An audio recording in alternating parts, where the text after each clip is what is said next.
Hey Jen, Hey, Peter. how are you? Good. How are you? Sorry, I missed you on the volunteer everything. Apparently, Oh, yeah. I did invite you to the volunteer meeting. I forgot to add you to the volunteer group till just now. Like, Oh, okay. I um, was like, maybe we just didn't have one. no, That was I my just guess. everything was very last minute. I was only in charge of the volunteers, and I have pregnancy brain, so it's just not going very well for me right now. Yeah, no worries about it. Oh, good. And So just like past events, the keynote speaker, they're happening right now. So if it runs long, we're mhm. probably not going to start on time. Okay, Just keep an eye on the chat, and we'll let you know when it's good to go. okay, Um, Sheehan did do a dry run yesterday, so he should be good. Everybody actually did a dry run yesterday, so hopefully today goes pretty smoothly. Knock on wood. perfect. How have you been? Pretty good. Last week, I definitely, I'm pretty glad I didn't take on that emceeing role up for. Did you feel bad afterwards? Oh yeah, Oh, that's I had to awful. take the day off work as well. Oh, that's too Yeah, bad. I Did felt you end up, fine. did you get two Oh different shots? yeah, yeah. I've heard that that's usually where people start to feel crappy is if they get a different one. But Mhm. I'm not a doctor, so. Yeah,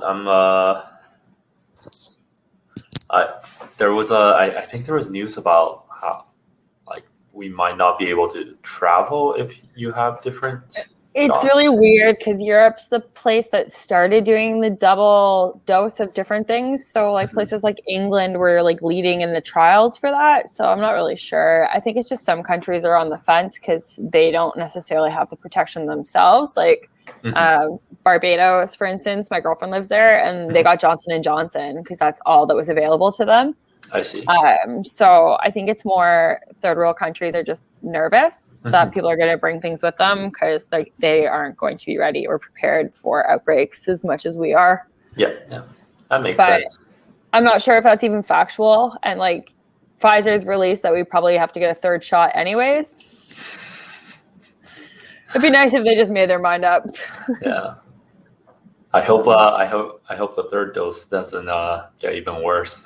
Honestly, I got really lucky. Like I just felt tired and had a sore arm, but Mhm. I'm tired because I'm pregnant. So Yeah, I could sleep all day right now, anyways. I feel like the pregnancy is worse than the vaccine, so you're just like, oh, I feel nothing. I feel like perfectly fine. Honestly, yeah, I've had a really rough start to mine. Like I've been really sick. Mhm. I've had to go in for dehydration already and get an IV. So I've had like the worst end of that. How far along are you? Next week will be 3 months. So I'm almost out of the sick stage, hopefully. Mhm. That's good. Yeah, I'm getting there.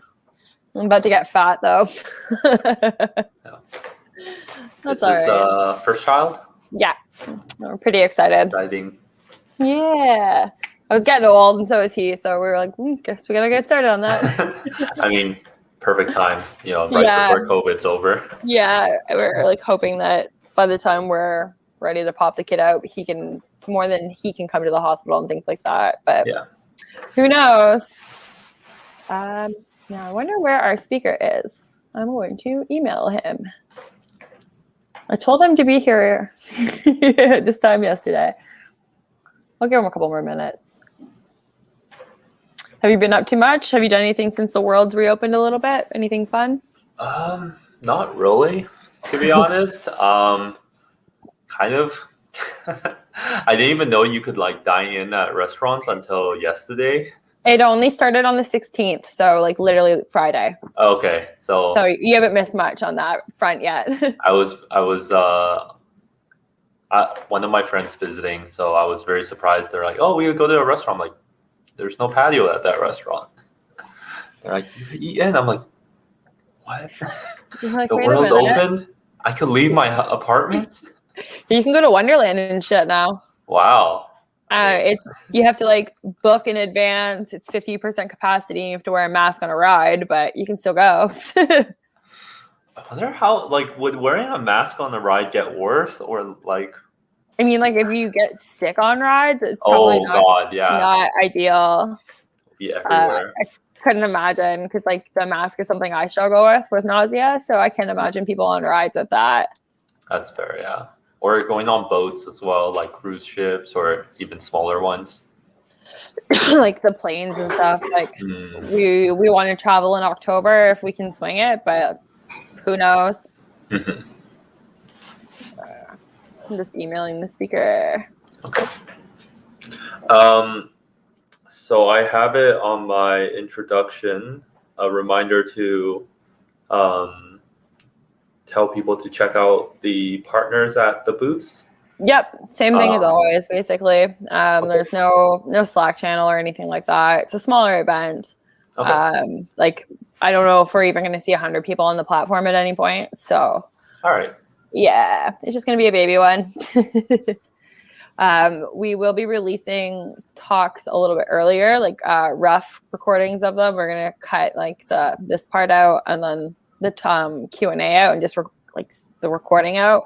And then we'll send edited links out through YouTube later. So they will get out a little bit faster this time around. That's the only difference. But just the usual, kill the time for those 5 minutes, introduce, jump off screen, Q&A. Okay. Yeah. All right. Sounds good. I think Xing? Yeah, he's in here. Yep.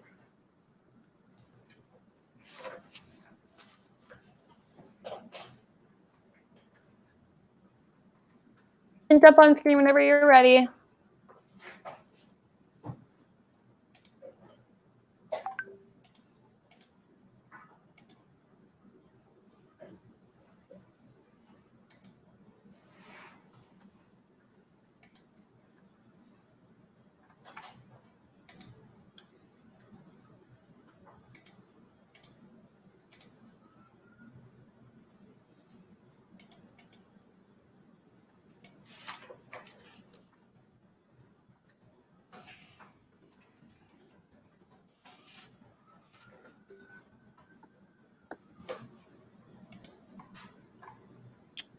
Seems everybody's running late today.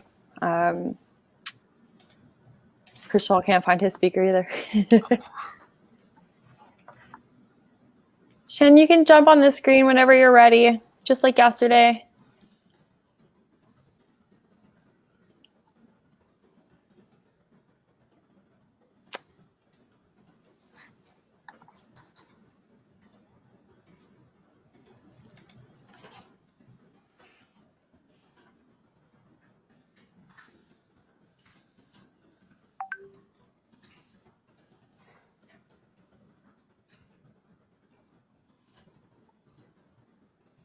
Creeping in is Dave too at the same time.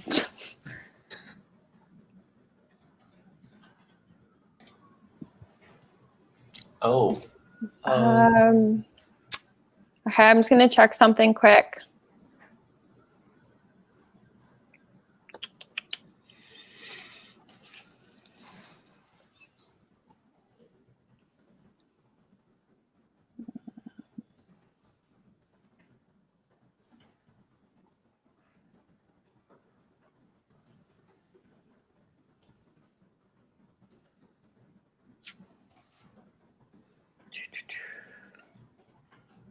My bad. Sorry. That's okay. No worries. Was it just smaller than yesterday? Yeah, sorry. I thought it was a different button. It turned out you have to activate the video and audio sharing. Yeah, that's okay. Okay, great. If you just want to screen share again today, just to make sure everything's all good. Will do.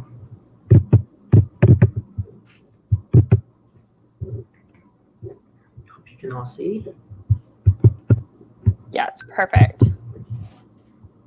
Okay, great. So this is Peter. He's going to be your MC. He's going to kill that 5-minute awkward time that we talked about before the talk actually begins. Shannon, I'm just going to let you know that if the keynote speaker does run a little long, we might start a little bit late if that's okay with you. No problem. Okay, perfect. We just didn't want to make sure you had a hard timeline to be somewhere else. Okay, great. So I'm going to leave you guys on screen. And Peter, if you have any questions for him, you can get started on that. And then we should be live to the public in about a minute. So just keep in mind that you guys will be visible, but most people are watching the keynote speaker at the moment. All right. Okay, Sounds great. good. Have a great talk. Perfect. Thank you. So yeah, the talk might run a little longer. So then I guess the Q&A period might be past 2 p.m. Is that a hard cutoff for you? No, I don't have anything after this. So Okay. And just want to make sure I'm pronouncing your name right. Is it Shin? Shin, yeah. Shin. Okay. Perfect. Cool. And All is right. the audio, sound levels and noise working fine for you?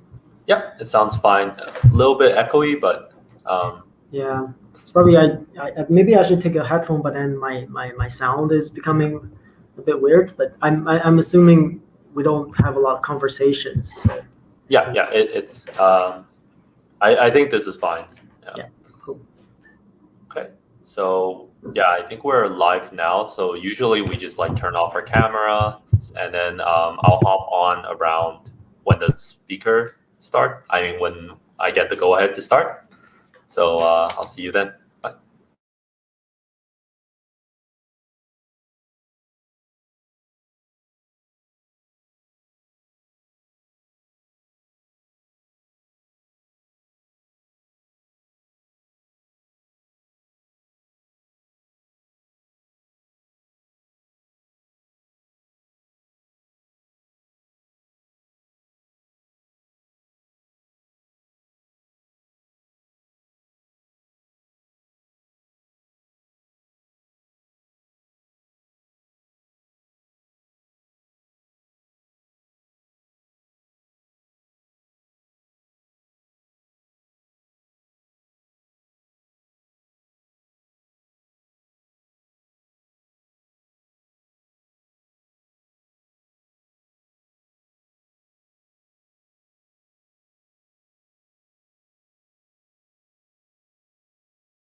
everyone. Welcome to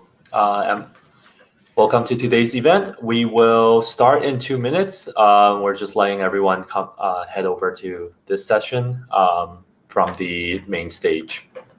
We will be starting in 2 minutes. And in the meantime, if you don't mind, just typing in the chat something cool you're working on or where you're hopping in from.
All right, well, it is 32 past the hour. Seems like most people are from, there are 2 from Toronto and 1 from New Jersey. I'm not sure about the time zone in New Jersey, but it is 1:32 right now here. So we could get started. Before I introduce our next speaker, I'd like to just give a quick reminder for everyone to check out our partners at the booth where you could enter for a chance to win some great prizes. We had Sonos speakers in the past, so definitely check it out. You could navigate to the booth from the booth buttons on the left. Now, without further ado, I'd like to introduce our next speaker, Xin Li. Xin is a member of AI technical staff at Vector Institute's AI engineering team. Working with the vibrant community at the Vector Institute, Xin collaborates with Vector researchers and industry partners to make deep learning research more accessible in applied settings. Xin will be giving us a talk about deep learning-based lung ultrasound video classification to predict COVID. Please give a warm welcome to Xin Li. Thank you. Thank you very much, and welcome everyone. So without further ado, let me present. So I hope you can all see the screen. Unfortunately, I lose the chat window, so if anything, I'll defer the Q&A in the end. So today's talk will be deep learning-based lung ultrasound video classification to detect COVID. So to start off, I kind of want to give you a bit of a background of why this project was started in the first place. So this was started as part of the computer vision project at Vector Institute. So every once in a while, Vector, we would call for our collaborators and researchers to explore new areas of machine learning. So in this case, in computer vision. And then we want to be able to apply a lot of theories in more applied settings. So we kind of gather participants from both our researchers as well as industry collaborators. So in this case, we kind of looked at the problems of anomaly detection, segmentation, semantic segmentation, as well as working with videos for action classification and localization. And of course, we want to be able to focus in kind of different applied settings in health, manufacturing, traffic, or autonomous driving. So this kind of spawned as part of the computer vision project. And at the point of this project, and I mean, until now, COVID is one of the biggest things on everyone's life. So we started looking into kind of these lung ultrasound videos. So essentially, what lung ultrasound is, it's kind of it's a cheap, portable, and kind of easy to sterilize device that can visualize through electromagnetic properties, the activities within your lung. So the advantage of this kind of in comparison to say PCR tests that we always have now is you don't actually require lab testing. So you kind of go into a point of care facility, usually equipped with these equipments, and get it tested. So in theory, it has a faster turnout time for a single test. And it's generic, right? It's not only indicative for, let's say, COVID, where it was previously used to kind of detect pneumonia and other lung-based respiratory diseases. So this is not to kind of say, okay, this can replace the current test we do for COVID patients, but it can further assist risk stratification based on the additional properties you can potentially visualize from these lung ultrasound. And just on a side note, as technology progresses, these devices are now extremely portable. You can have a device that literally plugs into your phone, or maybe even remotely, to have a kind of a doctor look at the conditions based on these portable lung ultrasound devices. So how is it anything to do with deep learning and all these other things? So first of all, lung ultrasound is represented to clinicians as videos, and over the years there has been a lot of progress made in the image space, right? The AlexNet, ResNet, and vision transformers up until now.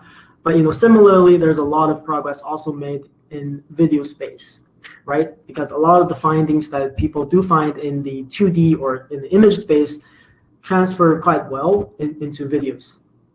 So you would still kind of apply deep convolutional neural networks, but now your modeling techniques usually adapt from 2D to 3D.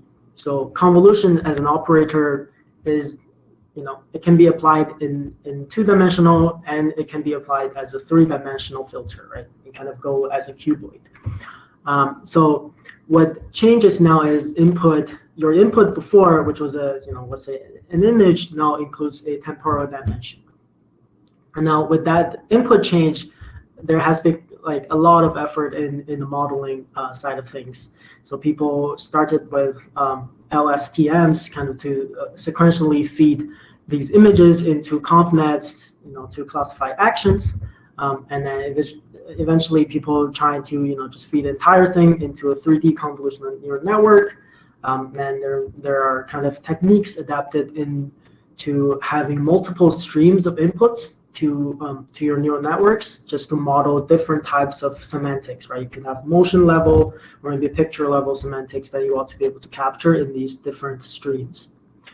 So all after all, a lot of progress have been made in the video space, but as we all, as the literature kind of suggests, a lot of the progress was made on action classification, right? So we kind of model, people jumping around, people running, and then we want to be able to classify these actions. It's very analogous to people doing a lot of optimizations in ImageNet classification training tasks. So now moving on is, given that COVID ultrasound videos are videos, and they kind of also present us these temporal signs of COVID patients, is there a method where we can actually adapt existing deep learning techniques that was used to be done on action classification to detect signs of COVID, pneumonia, or maybe other normal lung ultrasound videos, and then kind of help us in the sense that we can maybe devise a deep learning model to automate or assist in some of the diagnosis of lung ultrasound videos. So the immediate first step you would think would be a classification task, but eventually, for these tools to be really helpful, you want to be able to both classify and provide a bit of spatial temporal localization to the task to actually pinpoint, the locations of some of the anomalies or very obvious characteristics of these lung ultrasound videos that hints, certain certain diseases or symptoms.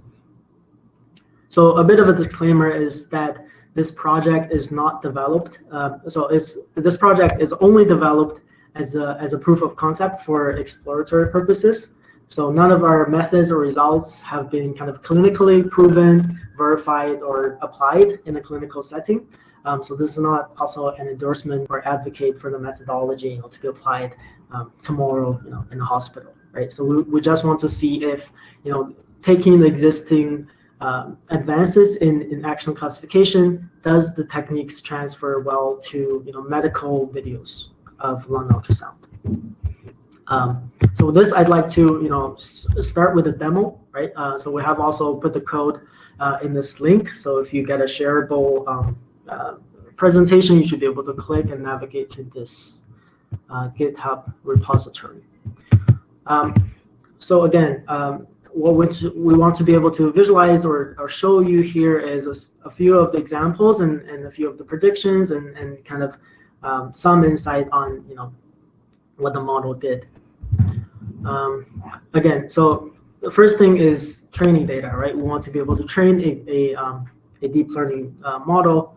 So the data set we used is COVID-X US. So it says US, but it's an open access benchmark data set for COVID-19 related ultrasound imaging data. So it's actually initiated here by University of Waterloo and INSERC. So this data set was curated from multiple sources. So there's these point of care facilities. There's also these medical equipment providers. They kind of chipped in and provided 173 lung ultrasound videos. And they kind of include all different classes of COVID-19, pneumonia, normal lung ultrasound videos, and other, where it's unspecified. So the class is somewhat balanced, with the exception of normal and other. Then after getting the data, it was then systematically processed and validated by health professionals. So the data annotation is actually done by health professionals. And ultimately, we kind of prop into more squarish videos and then feed it to the model. So you can read more about this data set, but as you can see, also one interesting thing to note is the data set contains two types of ultrasound. One is convex, which is you see with more of a convex lens, and there's a linear, which is more kind of it's a different imaging technology essentially. So I'd like to show you first of all a few data samples. So in a normal or maybe unspecified lung ultrasound video, this is what it would look like. Again, not being a health professional, I'm not going to comment any kind of signs or symptoms that hints this, but I do want you to kind of take a note of whether there are interesting characteristics of these videos. So a COVID ultrasound video kind of has a bit more, at least from a first glance, moving components, and finally a lung ultrasound of a pneumonia patient would look slightly different as well. So this is just to give you a bit of a impression of what these different lung ultrasound kind of looks like. So we've hence developed a few modeling. So I guess we can start with selecting a model. So the simplest model we can get, which is a kind of a benchmarking model, is a ResNet 3D model. So as you all know, the residual networks in the 2D space is quite popular, and it's used as a de facto benchmarking model for image tasks. So the 3D model is kind of you adapt all the modeling techniques in 2D and inflate it into 3D. So now your input is no longer an image, right? It's instead a 4-dimensional tensor, right? It includes time, height, width, and channel, right? Channel usually is RGB. So now with this 4-dimensional input, you kind of go through, instead of 2-dimensional convolutions, 3-dimensional convolutions. And then it's not shown in this picture, but in the ResNet case, you would have skip connections and bottlenecks, throughout. And then finally, it has a space and time pooling, followed by a fully connected layer for the final classification. So you kind of have the same ideas, but in the 3D. And a slight improvement of the model is what's called a mixed convolutional network. So the hypothesis is that motion modeling may be particularly useful in the earlier layers, but motion or temporal modeling is not necessary in the later layers. So architecture could kind of start with a 3D convolution and then swap a few of the convolutional layers in the later stages into 2D convolutional, because it's just not necessary to model these kind of first or like earlier abstractions in the input. So we kind of train these two models because we fine-tune these models on kind of existing the model weights that was actually trained on excellent classification. So one big limitation we had with the data set was ultimately it was a really small data set. So after loading it, we had to apply a lot of data augmentation, such as rotation, translation, flipping, as well as a bit of a color jitter, just to kind of enrich the data space, because we're working with such a small data set, and also to kind of deal with a lot of the overfitting problem of this such small data set. We had to do a lot more regularization into our training pipeline, right? You kind of had to tune the values of your dropout, tune the values of your weight decay, et cetera, such that you're not kind of resulting in a model that overfits too much, just because you're working with a fairly small data set compared to what it was pre-trained on, right? It was pre-trained on a kinetics data set with tens of thousands of videos before. So one thing was that, and also because you're working with a very small data set, your validation set also could introduce a bit of bias. So we had to adapt the validation process into a 5-fold cross-validation, just because we want to be able to leverage all the data set for training, but we'll also be able to come up with a reasonable validation score that's not biased, right? That's somewhat based on the entire data set. So this is some of the technical details, and ultimately, we arrived at some good candidate models, and we can kind of show you as a result of how they do. So here, we've selected this mixed convolutional network as our model. So you can play this video. This is from the test set, which has not been kind of looked at before, I here can take a guess. Doesn't look like anything similar from what I saw, so maybe this is a normal or some other ultrasound videos.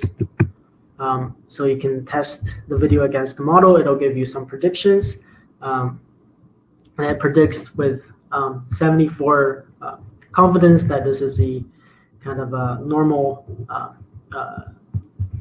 lung ultrasound video. And as it turns out, both of us are correct. So you can look a few more, right? You can look at this one. So I'm seeing these bright lines that kind of looked familiar. I believe in technical terms, they're called B lines, but I'm not going to comment further. So again, making my wild guess, and it seems that both of us are correct. And finally, I'm just picking one example each, so it does seem kind of obvious what the third one would be. But this one looks like a lung ultrasound video for a patient with pneumonia. And you can also test video against the model. This one actually, predicts with very high confidence that this is a ultrasound video of pneumonia patient, and it would be. So this is the end of the demo. Just to give you a bit more concrete numbers on the results. So going back to presentation. So we did 5-fold cross-validation for 2 of the models that we kind of did a hyperparameter search for. Remember, we had to do a lot of regularization. We actually attempted adaptive loss scaling to deal with a bit of the data imbalance. But ultimately, what we were able to arrive at is a 87% validation accuracy on one of the models. And then because it's 5-fold cross-validation, the standard deviation of the 5 validation results were 3.2%. So there were kind of a few candidate models, but this model was consistently behaving or performing well enough to our expectation. So this was ultimately chosen as one of the final model that you just saw. And the test accuracy turned out to be a little bit less than the validation, so it's 82.6. But and then we can kind of look for the more interesting metrics of precision and recall of COVID, as well as the confusion matrix in general on the right. But it does seem that the model performs well enough to an exploratory standard of 89%. So yeah, I'm missing a lot of the details, and I'm hoping to kind of talk about this in our QA and discussion. That would be it for this presentation. All right, awesome. Thank you so much, Shing, for the fascinating talk. We definitely have a couple questions. So yeah, to start off, was there any work in screening for the bias in the data set provided? Yes, actually, so we haven't been able to look into this yet, but we believe, so from a very start, when I was pre-processing the data, I kind of looked at a few samples, and it does seem like each of the providers would have a very specific texture attached to it. So as we all know, like the convex and linear lenses are already quite different in the way they present these images. But even in different medical providers or equipment manufacturers, they have also introduced their own flavors. So I was initially a little bit worried about how this would affect the model performance. We didn't do a systematic analysis, but what we did end up doing was, we tried to do a lot of more data augmentation that gets rid of the things that are not suggestive to the actual symptoms. It's more of a best effort thing, but there are definitely biases in the data set. And I guess kind of follow up to a bit more about the data set. Were all the videos the same duration and time, or because once you kind of go into inference space, how would that work? So no, all the videos are different length. So what you end up doing is your final spatial temporal pooling would adapt to the final latent vector that you want to be able to feed into the command layer. So let's say it was a long video, then your final spatial temporal pooling would kind of pull with bigger steps than if it was a shorter video. This is to actually, so there are people who chop off videos and have it fixed sized. There's of course different trade-offs at inference time. So in those cases, you kind of, what you do is you average the predictions of the 3 crops and then you kind of give out the final prediction there. Mm-hmm. Okay. And our next 2 question is more specifically about the model selection and a bit more about the model that was selected. So the first one is, did you try using transformer-based models? So no, but it would be an interesting idea, because then you might be able to visualize a bit of the attention rest to understand more from a explainability perspective. We didn't do it because we also had a bit of a compute budget. So these models are more kind of more economic choices for us. But yeah, definitely would be interesting to look at. And I guess a bit more about the 3D Cov model. Don't we always apply a 3D filter on RGB? What's the difference for videos? Yeah, so when you apply 3D filters on RGB, you actually apply, so it's actually a 2D filter, but you apply many filters on these, right? If you remember correctly, let's say for the first layer, your input channel is 3, your output channel is 5. You would actually have, kind of 5 of these filters going into 3 of the input channels and producing 5 output feature maps, right?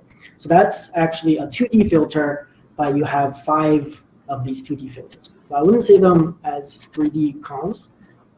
The way you do in 3D is you just increment every number by 1, right? Your convolution before, you can imagine as a sliding window, right? Across your X and Y axis. Now it will be a sliding cuboid, right? So it would actually slide across X, Y, and Z axis of, you can imagine your video being a cuboid thing. It actually will produce another cuboid, in the output feature map. So that makes a lot of sense. And our last question, or actually our next question, we have more, is talking more about the, I guess, what data set to use. Is ultrasound common in COVID diagnosis, or is it better to use X-rays?